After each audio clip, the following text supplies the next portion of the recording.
Kakak harap semuanya baik-baik aja ya, seperti apa yang Kakak Andika rasakan saat ini. Yuk ketemu lagi dengan Kakak Andika. Kita akan belajar firman Tuhan bersama-sama. Kita akan memuji nama Tuhan bersama-sama. Namun sebelumnya kita bersatu dalam doa ya. Yuk mari kita bersatu dalam doa. Bapa kami yang di surga, Tuhan Yesus Kristus, terima kasih untuk kesempatan pagi hari ini. Mengucap syukur untuk setiap berkat yang Tuhan berikan kepada kami, untuk kesehatan, untuk kekuatan, supaya kami bisa mengikuti sekolah minggu pada pagi hari ini. Tuhan, kami mohon pimpinan daripada kuasa Roh Kudus Tuhan, sehingga kami boleh mengerti setiap firman Tuhan yang disampaikan, dan kami boleh menerapkannya dalam kehidupan kami sehari-hari, dan kami boleh mengerti dengan baik Tuhan firman-Mu. Terima kasih Tuhan, hanya dalam nama Tuhan Yesus kami telah berdoa dan mengucap syukur. Haleluya, amin. Oke, pada kesempatan pagi hari ini kita akan bersama-sama memuji nama Tuhan. Kakak Andika akan dibantu dengan teman-teman Kakak Andika. Kita akan memuji nama Tuhan. Oh, sukacitaku. Yuk sama-sama kita berdiri, kita memuji nama Tuhan.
Amin. Yes, sukacita kita penuh ya, karena Tuhan Yesus yang menjadi Tuhan kita, sumber sukacita kita, sumber pengharapan, sumber kedamaian, dan juga yang memberikan kita kekuatan dalam segala aktivitas, segala yang kita rindukan, bahkan juga segala hal yang kita cita-citakan. Pada kesempatan pagi hari ini kita akan belajar firman Tuhan ya. Yuk siapkan Alkitabnya, siapkan buku pelajarannya, siapkan pulpennya, kita akan belajar firman Tuhan bersama-sama. Firman Tuhan pada pagi hari ini diambil dari Kisah Para Rasul pasal 19 ayat yang pertama sampai yang ke-12. Kakak Andika akan membacakannya, nanti adik-adik silakan menyimak. Kisah Para Rasul pasal 19 ayat 1 sampai 12. Yuk Kita sama-sama simak, Kakak Andika akan baca. Paulus di Efesus. Ketika Apolos masih di Korintus, Paulus sudah menjelajah daerah-daerah pedalaman dan tiba di Efesus. Di situ didapatinya beberapa orang murid.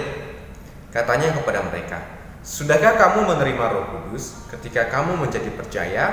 Akan tetapi mereka menjawab dia, "Belum, bahkan kami belum pernah mendengar bahwa ada Roh Kudus." Lalu kata Paulus kepada mereka, "Kalau begitu, dengan baptisan manakah kamu telah dibaptis?" Jawab mereka, "Dengan baptisan Yohanes." Kata Paulus, baptisan Yohanes adalah pembaptisan orang yang telah bertobat, dan ia berkata kepada orang banyak bahwa mereka harus percaya kepada Dia yang datang kemudian daripadanya, yaitu Yesus. Ketika mereka mendengar hal itu, mereka memberi diri mereka dibaptis dalam nama Tuhan Yesus. Dan ketika Paulus menumpangkan tangan di atas mereka, turunlah Roh Kudus ke atas mereka, dan mulailah mereka berkata-kata dalam bahasa roh dan bernubuat. Jumlah mereka adalah kira-kira 12 orang. Selama 3 bulan, Paulus mengunjungi rumah ibadat di situ dan mengajar dengan berani. Oleh pemberitaannya, ia berusaha meyakinkan mereka tentang kerajaan Allah. Tetapi ada beberapa orang yang tegar hatinya. Mereka tidak mau diyakinkan, malahan mengumpat jalan Tuhan di depan orang banyak. Karena itu Paulus meninggalkan mereka dan memisahkan murid-muridnya dari mereka, dan setiap hari berbicara di ruang kuliah Tiranus. Hal ini dilakukannya 2 tahun lamanya, sehingga semua penduduk Asia mendengar firman Tuhan, baik orang Yahudi maupun orang Yunani. Oleh Paulus, Allah mengadakan mujizat-mujizat yang luar biasa. Bahkan orang membawa sapu tangan atau kain yang telah dipakai oleh Paulus dan meletakkannya atas orang-orang sakit, maka lenyaplah penyakit mereka dan keluarlah roh-roh jahat. Amin. Pada pagi hari ini kita akan belajar pelajaran yang ketiga, yaitu orang yang percaya harus dibaptiskan. Sama seperti minggu lalu yang sudah disampaikan oleh Pak Asaf maupun oleh Tante Asri, bahwa orang-orang yang sudah percaya kepada Tuhan Yesus harus dibaptiskan. Kenapa sih? Masih ingat? Ya, orang yang sudah percaya kepada Tuhan Yesus itu harus dibaptiskan, supaya itu melambangkan kehidupannya bersama dengan Tuhan Yesus. Kehidupannya seperti apa? Coba kita ingat-ingat. Pembaptisan itu yang dilakukan apa sih? Coba kalau ada yang pernah melihat atau juga ada yang pernah memperhatikan, kenapa ya orang yang dibaptiskan itu harus diselamatkan ke dalam air? Ada yang pernah berpikir? Nah, pada pagi hari ini kita akan mempelajari hal itu. Orang yang dibaptiskan adalah lambang hubungannya bersama dengan Tuhan Yesus. Itu bukanlah keselamatan, tetapi itu lambang hubungan bersama dengan Tuhan Yesus. Hubungannya seperti apa? Nah, orang yang dibaptiskan itu akan diselamatkan ke dalam air. Dia akan diselamkan, itu melambangkan kematiannya. Kematian apa? Kematian terhadap dosa-dosa. Dosa-dosa terhadap kemarahan, tentang kemalasan, kebencian, iri hati, perkataan-perkataan kotor, dan masih banyak lagi. Nah, semua itu dimatikan, ditenggelamkan, sama seperti Tuhan Yesus yang mati. Jadi dimasukkan ke dalam air, mati, meninggalkan semua itu. Dan setelah dicelupkan ke dalam air, orang yang dibaptiskan itu dibangkitkan lagi. Segera ya, supaya apa? Supaya segera bisa bernafas. Karena pasti ketika di dalam air kita tidak bisa bernafas. Jangan lama-lama. Nah, setelah dibangkitkan, itu juga adalah sebuah lambang. Lambang apa? Itu adalah sebuah lambang bahwa orang yang sudah dibangkitkan dari dosa-dosanya tadi, dari kemarahan, kemalasan, iri hati, perkataan-perkataan kotor, dan masih banyak lagi, itu dibangkitkan dan menerima hidup yang baru. Hidup yang terlepas dari perkataan-perkataan kotor, kemalasan, dan juga karakter-karakter atau juga sikap yang tidak baik yang selama ini dilakukan oleh orang yang belum dibaptiskan tadi. Nah, itulah lambang dari baptisan. Kenapa penting sekali baptisan ini dilakukan? Kalau kita lihat ya, dari Kisah Para Rasul ayat yang ke-1 sampai yang ke-12 dari pasal yang ke-19 ini, ternyata Rasul Paulus itu bertemu dengan orang-orang yang ada di Efesus. Ternyata orang-orang di Efesus itu sudah menerima baptisan yang dilakukan oleh Yohanes. Tapi ternyata itu hanyalah baptisan yang menyatakan pertobatan seperti yang disampaikan oleh khotbah minggu lalu, yaitu perputarbalikan 180 derajat. Kalau keanikan ini sekarang menghadap ke kanan, nah sekarang 180 itu berbalik ke kiri, putar haluan ya, jangan 360 derajat, nanti kembali lagi ke posisi semula. Penting sekali baptisan itu dilakukan, bukan hanya sebuah pertobatan, tapi menerima Tuhan Yesus sebagai Tuhan dan Juru Selamat kita. Kapan ya kita bisa dibaptiskan? Baptisan itu dilakukan ketika kita sudah mengaku percaya kepada Tuhan Yesus tanpa ada siapapun yang menyuruh. Kita memiliki inisiatif, kita memiliki keinginan sendiri, kita menyatakan bahwa kita sudah percaya kepada Tuhan Yesus. Kakak sekarang mau ajarin cara supaya kita bertobat dan menerima Tuhan Yesus itu, sehingga nanti ketika kita sudah waktunya, kita bisa dibaptiskan sesuai dengan apa yang Alkitab katakan. Caranya adalah begini. Ketika kita sudah mengetahui bahwa Tuhan Yesus itu adalah Tuhan dan juga Juru Selamat kita, Dia yang mampu menghapuskan semua dosa kita, semua pelanggaran kita, dan kita mau meninggalkan semua itu karena Tuhan Yesus itu menghendaki supaya kita itu hidup dalam kebenaran, hidup bukan dalam dosa tadi, dalam kata-kata kotor, dalam kemalasan, iri hati, dan masih banyak lagi hal-hal yang tidak baik itu. Caranya adalah kita bertobat, berbalik arah, dan setelah itu kita berdoa. Doanya seperti ini. Ketika kita sudah mengaku Tuhan Yesus sebagai Juru Selamat kita, kita memohon Dia, Tuhan Yesus, datanglah ke dalam hati saya, ubah hati dan pikiran saya sesuai dengan kehendak-Mu. Masuklah ke dalam hati dan pikiran saya, kuasailah hati, pikiran, dan tubuh, dan semuanya ini.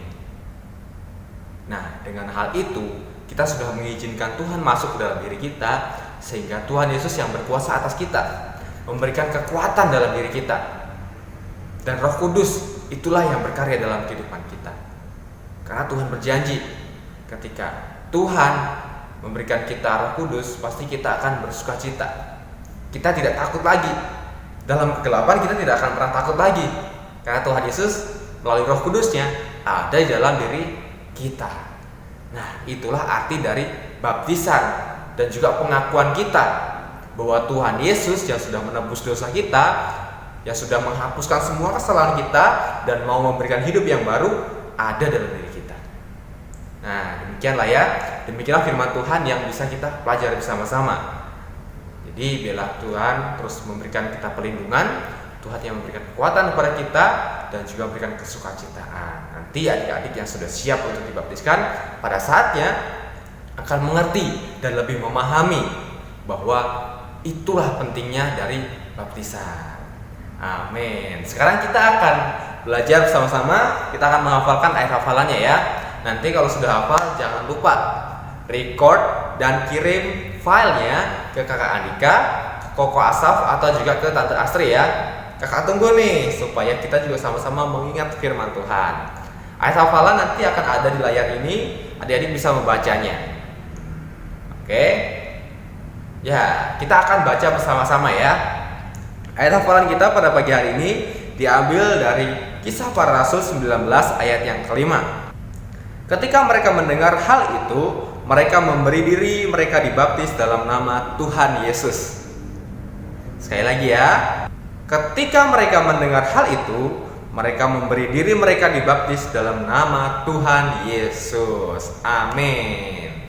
Sekarang kita akan bersatu dalam doa. Kita akan menutup seluruh rangkaian ibadah kita, persekutuan kita ini dalam doa. Mari kita bersatu dalam doa. Tuhan Yesus, terima kasih untuk firman Tuhan pada pagi hari ini. Kami beroleh pengetahuan yang baru tentang baptisan, tentang kepercayaan kami kepada Engkau. Dan biarlah Tuhan kami boleh mengerti setiap firman-Mu, kami boleh melakukannya dalam kehidupan kami, dan kami semakin yakin, semakin percaya bahwa hanya Engkaulah Tuhan kami, hanya Engkaulah yang mampu memberikan kami keselamatan, yang memberikan kami penebusan, bahkan juga berikan kesukacitaan karena segala hal yang Tuhan berikan dalam kehidupan kami. Tuhan Yesus, kami menyerahkan kehidupan kami dalam Tuhan kuasa-Mu. Kau berkati sekolah kami Tuhan, Kau berkati aktivitas kami. Mungkin banyak sekali tugas yang harus kami kerjakan, namun biarlah Roh Kudus Tuhan yang ada dalam diri kami memberikan penghiburan, memberikan kami kekuatan, sehingga kami bisa menyelesaikan semua tugas-tugas kami dengan baik. Kami bisa menjadi penolong yang baik dalam keluarga kami, menjadi penolong yang baik bagi papa mama, menjadi penolong yang baik juga bagi teman-teman kami dimanapun mereka berada. Terima kasih Tuhan, biarlah kami juga terus menceritakan kasih Tuhan, pengalaman kami bersama dengan Tuhan Yesus yang begitu luar biasa dalam kehidupan kami ini. Terima kasih Tuhan Yesus, hanya dalam nama Tuhan Yesus kami telah berdoa dan mengucap syukur. Haleluya, amin. Ya, terima kasih sudah bersama-sama belajar firman Tuhan. Tuhan Yesus memberkati ya. Happy Sunday.